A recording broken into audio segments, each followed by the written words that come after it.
202페이지 시작하겠습니다. 여러분들 페이지는 202페이지.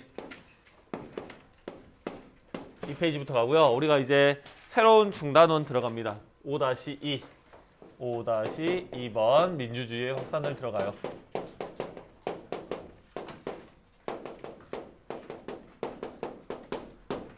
우리 저번에 예고했던 대로 이제 새로운 이제 주제별로 이제 들어가게 됩니다. 그래서 오늘은 이제 민주주의의 확산과 노동자의 권리 보호 들어가고요. 우리가 오늘 이 시간이 끝나면 우리의 오늘 목표는 여러분들이 민주주의에 대해서 알고요. 그것이 어떻게 역사적으로 확산되어 왔고 어떻게 변화해 왔는가 이것에 대해서 알고요. 두 번째로는 이제 노동자의 권리가 어떻게 보장되어 왔는가 이것을 우리가 알 수 있게 됩니다. 그래서 첫 번째 우리가 주제는 민주주의란 무엇인가?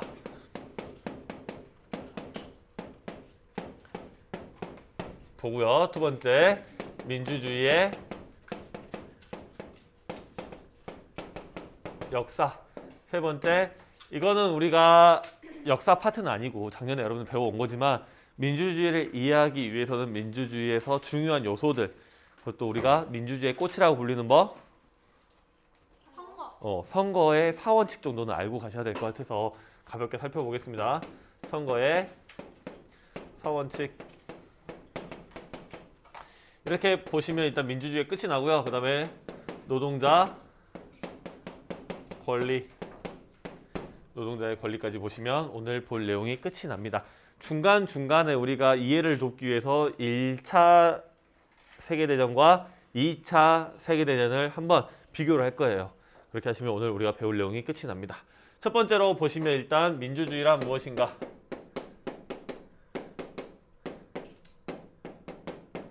무엇인가입니다. 이 민주주의. 우리가 민주주의 사회에서 살고도 있고요. 민주주의라는 걸 많이 들어왔지만 민주주의란 무엇인가? 라고 물었을 때 바로 딱 대답이 나오는 경우는 흔치 않았던 것 같아요. 민주주의란? 선거요. 민주주의란? 시민한테 주권이 있는 거요. 자, 거의 유사했어요. 민주라는 말에서 우리는 힌트를 얻을 수 있죠. 국민이 주인인 것. 즉, 국가의 주권이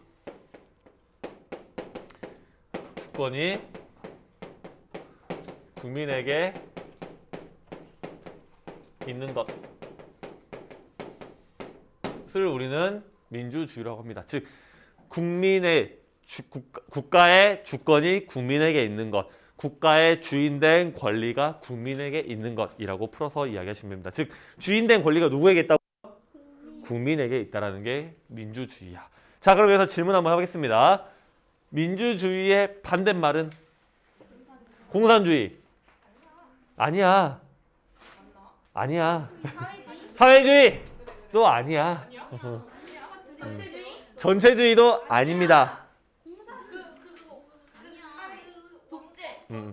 그렇죠. 자, 봐봐. 여러분들이 왜 반대말을 물어보면 왜 사회주의와 공산주의가 제일 먼저 나온지는 선생님도 알고 있습니다. 북한 때문에 그렇죠. 근데 여러분들 이거는 구분하셔야 돼요. 정치 체제와 경제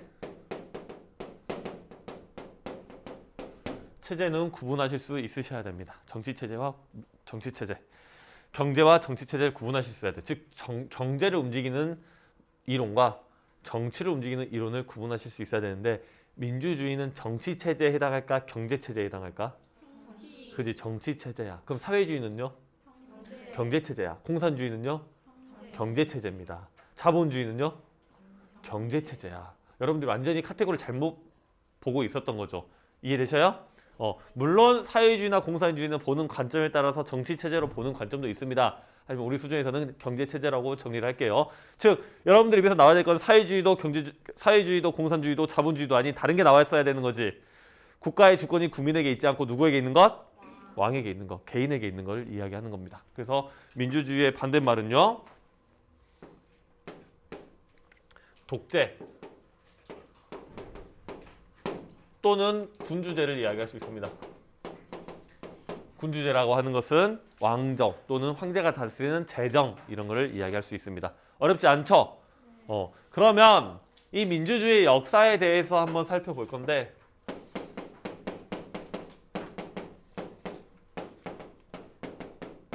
이 민주주의 역사가 길까 짧을까? 길어요? 짧아요? 짧아요? 어느 정도? 민주주의 시작은 언제? 길어요? 언제야 시작이? 아 뭐라고요? 그렇지 아테나는 아니고요. 안테나 아니고요. 아테네 고대 아테네부터 시작이 된다라고 봅니다. 혹시 주번 누구죠? 칠판 누가 지워? 미안해.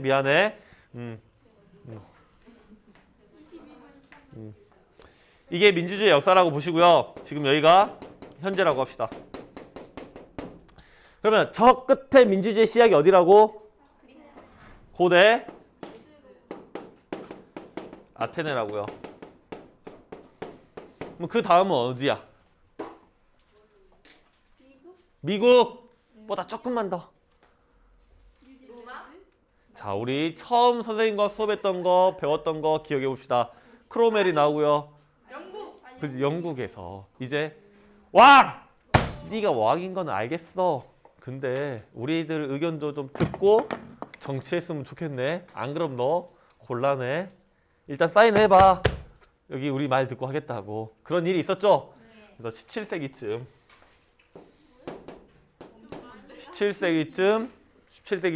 이야기가 되는 겁니다.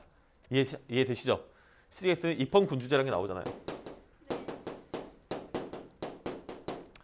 입헌 군주제가 나오고 의회라는 게 등장하면서 나오게 되죠. 그 다음에 이제 업그레이드 될 때 언제?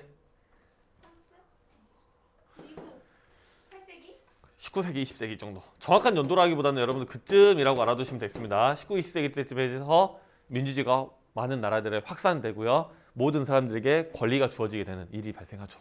그럼 다시 한번 정리해 볼게요. 첫 번째, 고대.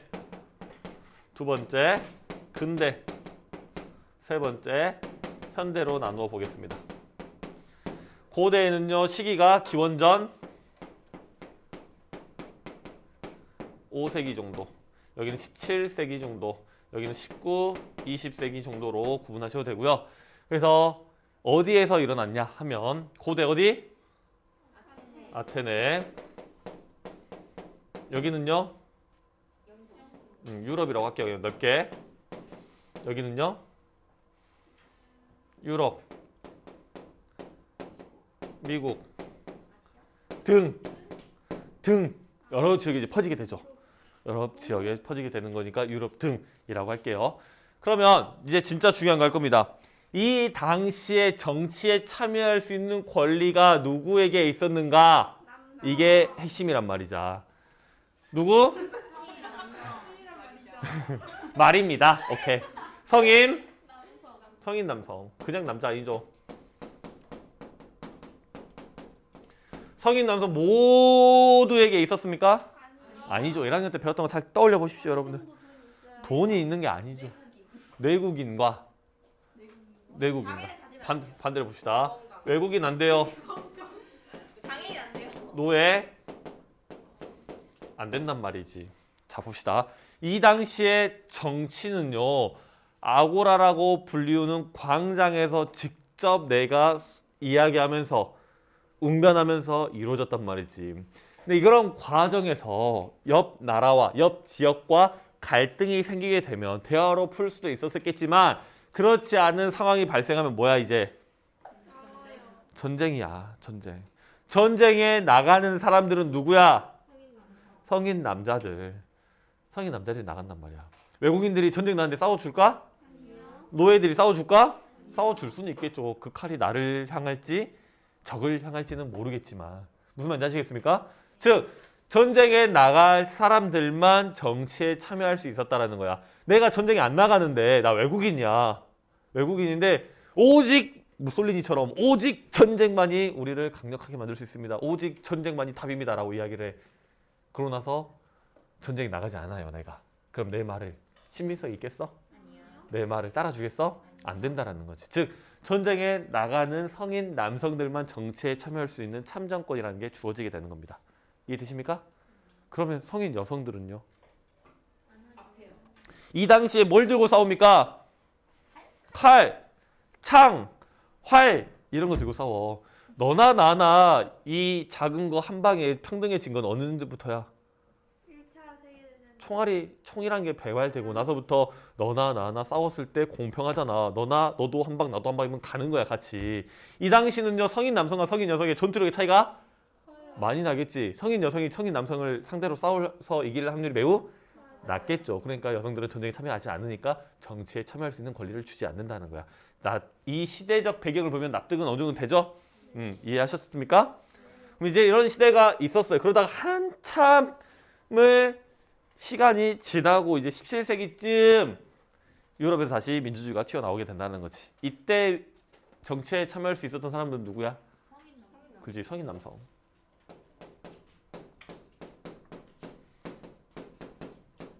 성인 남성 모두 가능합니까? 안 돼요, 안 돼. 왕이 국가를 운영하려면 뭐가 필요하죠? 돈이 필요하고요. 그 돈 누가 내죠? 사람들이 내겠죠. 귀족들이 내겠죠.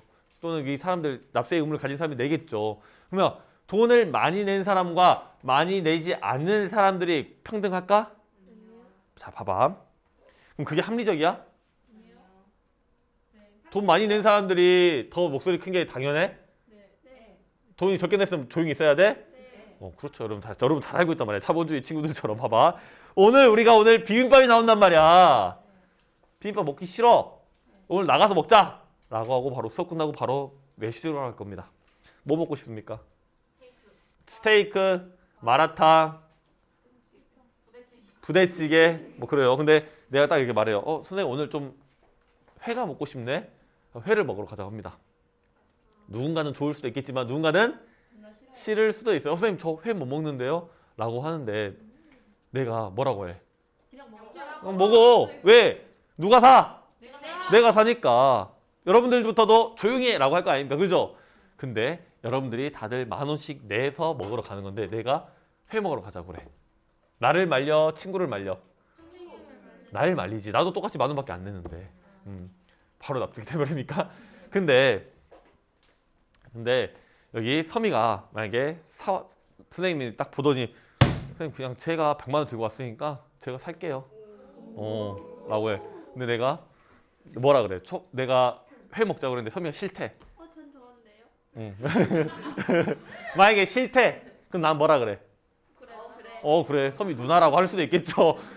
돈 갖고 왔으니까. 그러니까 이 시대적 배경으로 보면 나름 합리적이라고 판단할 수도 있단 말이지. 즉 돈이 많이 냈으니까 세금 많이 냈으니까 발언권이 크고요. 돈 없는 애들은 뭐야?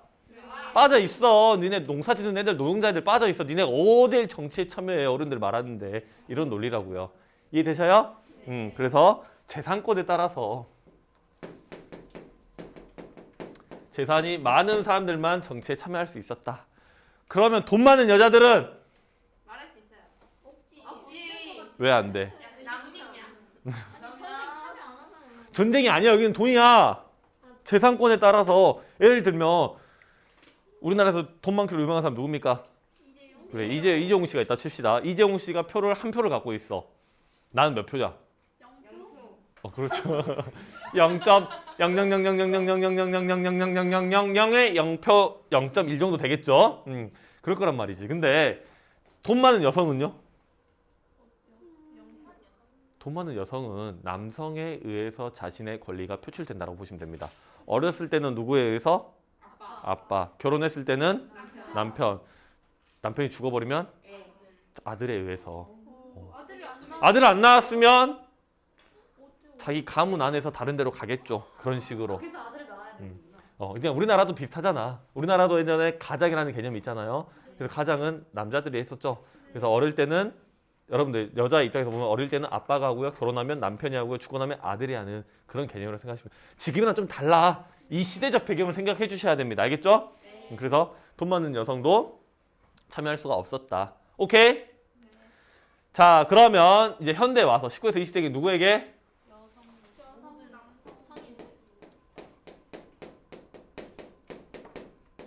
성인 남성들만 됐었다. 왜요?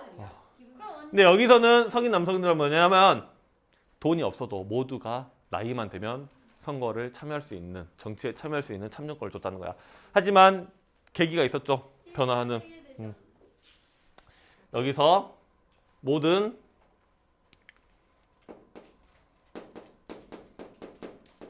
성인 남녀로 가게 되는 이 계기가 중요하죠. 뭐야? 그렇죠.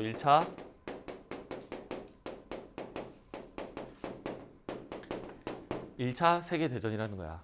1차 세계대전. 자, 봅시다. 1차 세계대전 당시에 많은 남성들이 전투에 참여하게 됐습니다. 그러면 그 자리를, 공장에 있던 빈자리를 누가 채워? 여성들이 채웠죠. 그리고 심지어 전투에 참여하기도 했었죠.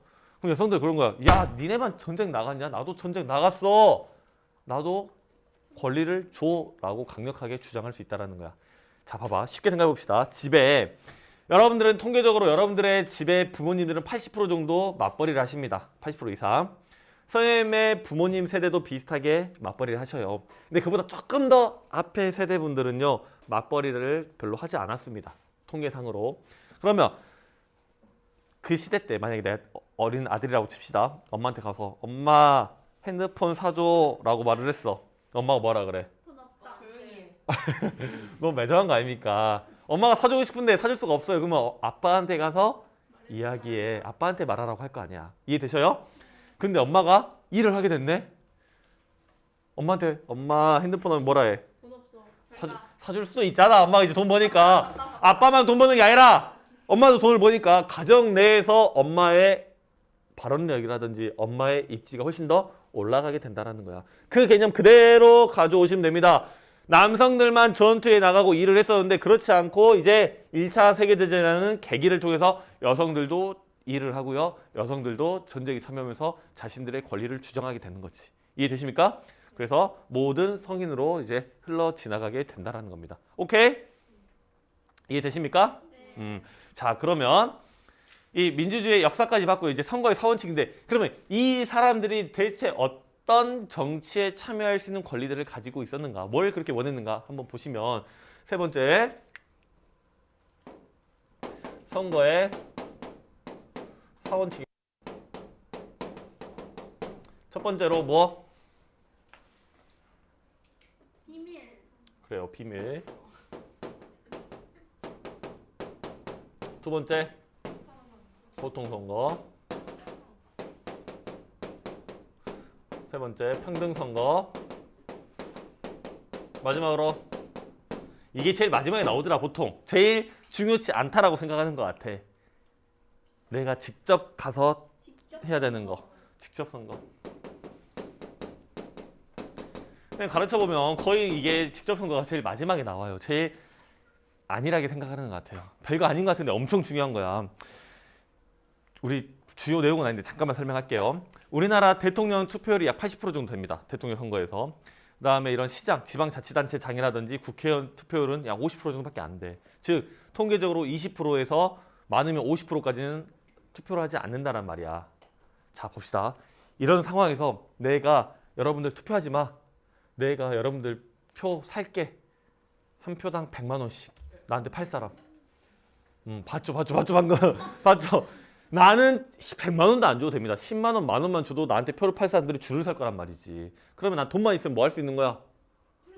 표를 살 수 있고 내가 원하는 사람들에게 그 표를 줄 수 있다는 거지. 즉, 이 선거에 어긋나게 되죠. 그러니까 이 직접 선거가 엄청나게 중요한 건데 여러분들 안일하게 생각하지 말아 주십시오. 자, 봅시다. 보통선거, 평등선거 헷갈리실 수 있습니다. 보통선거는요. 피부색이라든지 성별에 관계없이 나이를 넘어가면 특정 나이를 넘어가면 표를 주는 것, 선거권을 주는 걸 보통선거라고 하고요. 평등선거라는 것은 모두 다 한 표씩 동등한 표를 갖는 것을 평등선거라고 해요. 아까 이야기했죠. 재산권에 따라 선거권이 달라지면 평등선거가 아니겠죠. 즉 아까 이재용 씨가 한 표를 간다 그러면 나는 몇 표? 그죠? 0.00000000 한 표 정도 가질 거란 말이야. 그래서 이런 평등선거. 이 당시에는 평등선거가 없었죠. 그죠? 보통선거도 평등선거도 없었고 이 당시에는 보통선거가 아니었겠죠. 이해되십니까? 근데 이런 개념들이 있다라는 거 알아두셨으면 좋겠습니다. 자, 그러면 교과서 한번 넘어가도록 하겠습니다. 202페이지입니다, 여러분들. 제 1차 세계대전 후에 패전국인 독일과 오스트리아 헝가리 제국, 오스만 제국이 붕괴되어 그 지배를 받던 식민지 국가들이 민족 자결주의 원칙에 따라 독립했습니다. 자, 봅시다. 민족 자결주의 원칙이란 무엇입니까? 민족 스스로 자신들의 운명을 결정할 수 있어야 한다라는 원칙이고요. 이것은 미국의 대통령인 우드로 윌슨 대통령이 이야기한 내용입니다. 자, 봅시다. 여러분들 여기서 지금 1차 세계대전 이야기가 나오고 있어요. 여러분들 2차 세계대전 배우고 와서 헷갈릴 수 있으니까 잠깐만 정리 한번 하고 가도록 하겠습니다. 1차, 2차. 자, 첫 번째 시기. 언제? 1914년 7월부터 1918년 11월까지. 2차는요. 39년 9월부터 1945년 8월달까지입니다. 두 번째 계기. 1차 세계대전 계기가 뭐야? 그렇죠. 사라예보 사건.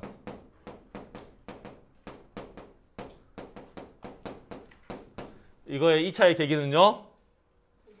독일의 폴란드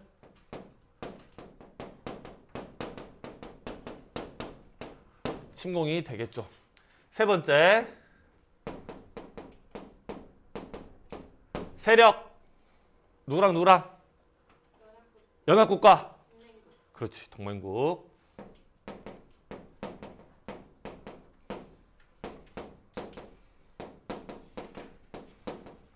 동맹국이 싸웠고요. 2차에서는요. 연합국 대 추축국이죠. 이 싸웠습니다. 마지막 싸웠던 국가들. 연합국 측면에서는 영국, 프랑스, 러시아, 미국 때 여기 다음에 동맹국은요. 독일, 오스트리아, 오스만 제국. 이탈리아는 어디 갔어? 여기로 꼈었다고 우리가 배웠었죠. 다음 여기 2차 세계대전 연합국은요. 영국, 프랑스, 미국, 소련 대 여기는 추축국 독, 일본, 이탈리아까지 봐주시면 되겠습니다.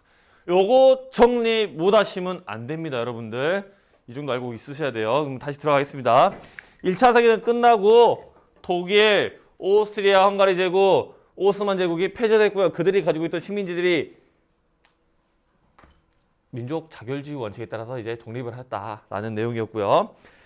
그리고 영국과 프랑스를 비롯하여 유럽에서 새롭게 수립된 여러 공화국이 재산에 따른 선거권을 제한을 폐지하면서 민주주의가 확산되고 있다. 즉, 이 상태에서 어디로 가고 있는 거야 지금? 이 상태로 넘어가고 있는 겁니다. 그 다음에 1차 세계대전 막바지에 독일에서는 바이마르 공화국이 탄생합니다. 바이마르 공화국 잠깐만 보고 갈게요.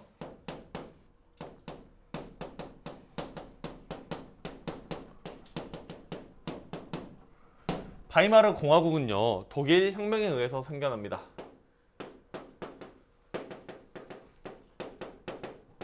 독일 혁명은 1918년 11월 달에 일어나요. 자, 봐봐. 1918년 11월 무슨 일이 있었어?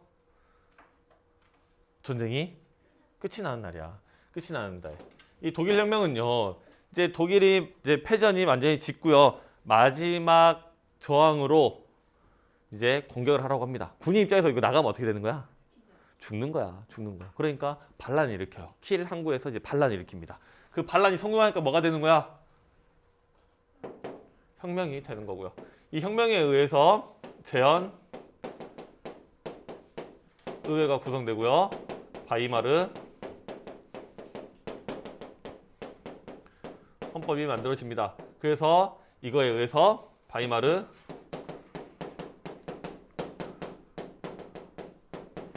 공화국이 1919년도에 만들어지게 돼요. 제헌이란 뜻은 헌법을 제정한다. 즉 헌법을 만든다라고 했습니다. 그래서 우리나라에도 제헌절이라고 있는 겁니다. 그래서 이 바이마르 공화국 어떻게 없어지게 되냐? 독일의 히틀러 총통이 되면서 끝이 됐다고 봅니다. 이건 이견은 있어요. 총리가 됐을 때 또는 수권법이 만들어졌을 때 또는 여러 가지 이점이 있지만 이견은 있지만 우리는 1934년 히틀러가 총통이 됐을 때 바이마르 공화국이 없어진 걸로 이야기하겠습니다. 그래서 1차 세계대전 막바지에 독일에서는 바이마르 공화국이 탄생하고요. 1919년 바이마르 헌법이 제정됩니다. 이에 따라 국민이 대통령을 직접 선출하였고요. 20세 이상 남녀 모두가 선거권을 행사하는 보통 선거가 이루어집니다. 보통 선거. 그럼 이 선거에 의해서 총리 자리까지 오르게 된 사람이 누구? 히틀러다라는 거 정리하시면 되겠습니다. 오른쪽 넘어갑니다. 여성의 참정권 획득입니다. 203페이지. 19세기 전반부터 여성들은 지속적으로 참정권 요구를 하였지만 받아들여지지 않습니다.